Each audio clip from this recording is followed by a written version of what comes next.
Assalamualaikum warahmatullahi wabarakatuh.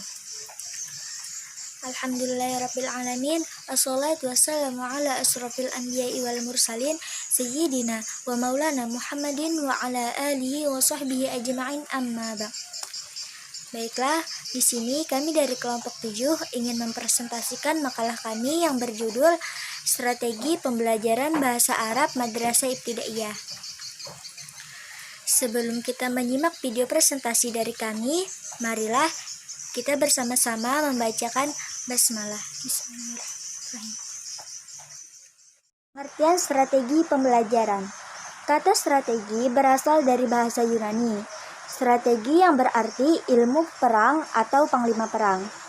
Berdasarkan pengertian, strategi dapat diartikan sebagai suatu seni dalam merancang operasi peperangan, baik dari segi posisi dan siasat. Pengertian strategi mengalami perkembangan hingga digunakan dalam hampir setiap disiplin ilmu dalam konteks pengajaran. Strategi diartikan sebagai garis-garis besar haluan sebagai dasar dalam mencapai tujuan yang telah ditentukan dalam pembelajaran. Pendapat lain menjelaskan strategi pembelajaran adalah rencana aturan-aturan dan langkah-langkah yang secara praktek akan diperankan dalam proses pembelajaran dalam rangka mencapai tujuan, sedangkan pembelajaran merupakan terjemah dari kata instruction yang dalam bahasa Yunani disebut instructus atau instruktur, yang berarti menyampaikan pikiran. Dengan demikian, arti instruksional adalah menyampaikan pikiran atau ide telah diolah secara bermakna melalui pembelajaran. Pengertian ini lebih berpengaruh kepada guru sebagai pelaku perubahan. B. Macam-macam strategi bahasa Arab MI. 1. Strategi bermain. Dalam strategi ini ada 5 kriteria, yaitu A. Motivasi intrinsik, yakni motivasi anak dengan cara belajar sambil bermain. Dengan cara ini muncul keinginan belajar dari dalam diri anak, serta anak melakukannya dengan senang. B. Bermain adalah hal yang menyenangkan. C. Model bermain yang dilakukan tidak dikerjakan dengan sambil lalu, karena tingkah laku itu tidak mengikuti pola atau aturan yang sebenarnya, melainkan lebih bersifat pura-pura.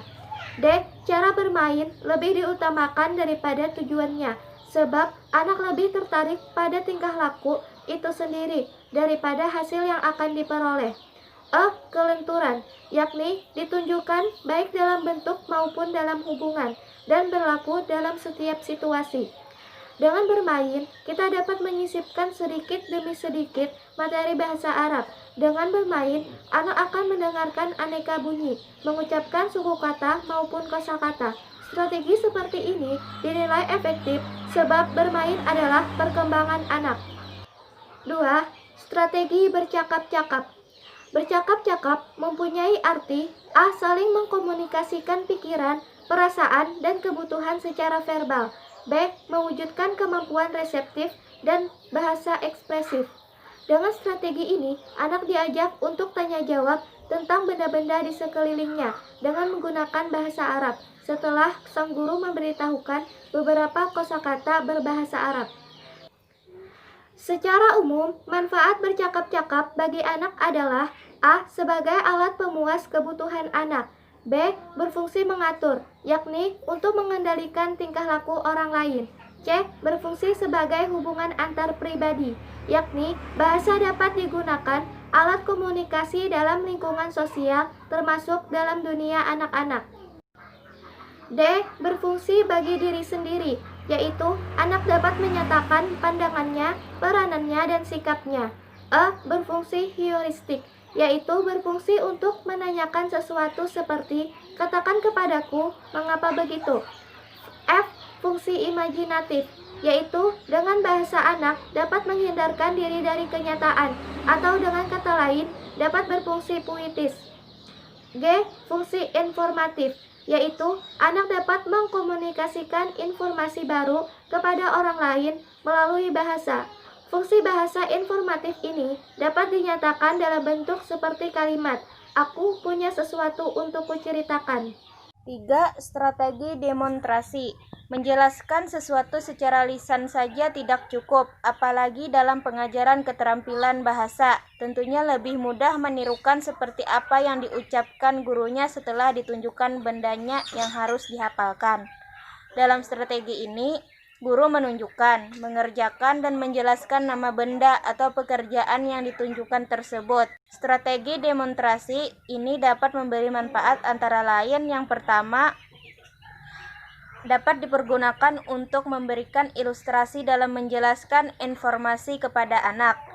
Bagi anak, melihat bagaimana suatu peristiwa berlangsung adalah lebih menarik dan merangsang perhatian serta lebih menantang daripada hanya mendengarkan penjelasan guru. Yang kedua, dapat membantu meningkatkan daya pikir anak dalam peningkatan kemampuan mengenai nama benda-benda dalam bahasa Arab dan mengingatnya. Pengembangan daya pikir anak dalam memperoleh pengalaman di bidang ilmu pengetahuan akan sangat berkesan dan sulit untuk dilupakan sampai dia dewasa, sehingga dapat menguasai banyak kosakata dalam bahasa Arab. Keempat, strategi proyek. Strategi proyek merupakan salah satu cara pemberian pengalaman belajar dengan menghadapkan anak pada persoalan sehari-hari yang harus dipecahkan secara kelompok. Misalnya, menyebutkan berbagai jenis pekerjaan dengan bahasa Arab, kemudian didiskusikan bersama dengan bantuan seorang pemandu dalam kelompok anak-anak itu. Metode ini berasal dari gagasan John Dewey tentang konsep learning by doing, yaitu perolehan hasil belajar dengan mengerjakan tindakan-tindakan sesuai dengan tujuannya.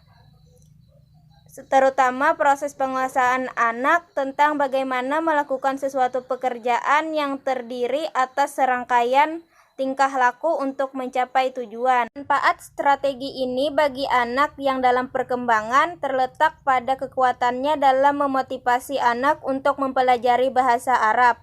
Strategi ini sangat penting dalam membentuk pribadi anak yang sehat sehingga dapat dengan mudah menerima pelajaran bahasa Arab. Pribadi anak yang sehat adalah pribadi yang memiliki ciri-ciri seperti sikap mandiri, percaya diri, mudah menyesuaikan diri, dan dapat mengembangkan diri. Dengan metode ini diharapkan anak dapat belajar bahasa Arab secara optimal. Nah, yang kelima, strategi bercerita, yaitu strategi ini merupakan salah satu pemberian pengalaman belajar bagi anak. Dengan cara membawakan cerita secara lisan, lewat cerita itu disisipkan nama-nama pelakunya dalam bahasa Arab. Misalnya kata sekretaris disebut katib, direktur disebut mudir, dan lain sebagainya. Nah, akan tetapi cerita ini dibawakan menarik dan mengundang perhatian anak dan tidak terlepas dari tujuan pendidikan bagi anak. Ada beberapa macam teknik bercerita sebagai berikut. Bila cerita yang disampaikan kepada anak terlalu panjang dan terinci, maka penambahan ilustrasi gambar dari buku yang menarik perhatian anak dapat menjadikan teknik bercerita ini akan berfungsi dengan baik. Mendengarkan cerita tanpa ilustrasi gambar menuntut pemusatan perhatian yang lebih besar. Nah, dibandingkan bila anak mendengar cerita dari buku bergambar. Penggunaan gambar dalam cerita dimaksud untuk menjelaskan pesan-pesan yang dituturkan untuk meningkatkan perhatian anak pada jalan cerita. Nah, yang keenam, strategi keenam itu yang menceritakan dongeng. Cerita dongeng merupakan bentuk kesenian yang paling kono. Mendongeng merupakan cara meneruskan warisan budaya dari satu generasi ke generasi berikutnya. Dongeng dapat dipergunakan untuk menyampaikan pesan-pesan kebijakan kepada anak. Lewat dongeng ini pula dapat diselipkan beberapa kosakata bahasa Arab. Nah, guru dapat membuat panel yang berwarna netral, misalnya abu-abu, tulisan-tulisan nama benda dalam bahasa Arab beserta gambar-gambar. Digunting dan dirapikan, kemudian anak-anak menempelkan dengan cara menyesuaikan antara gambar dan namanya. Sekian dan terima kasih. Wassalamualaikum warahmatullahi wabarakatuh.